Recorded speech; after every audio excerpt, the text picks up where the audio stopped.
Pwede po mag-video na lang. Hindi namin madala kasi bawal sa aeroplano magdala unless maghingi pa ng permit. So I just have to need permit.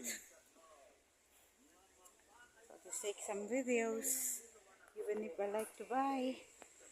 But I have to get some permits in order to bring these plants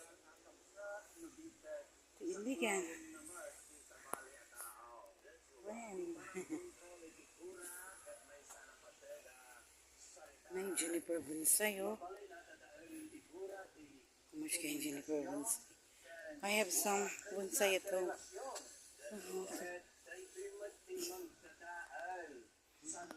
Naku, may ganito ako, juniper ako, di ba? Pwede pala siyang i-bonsai. Okay, di ba? Nahirapan ako ano kayo, maliit yung space.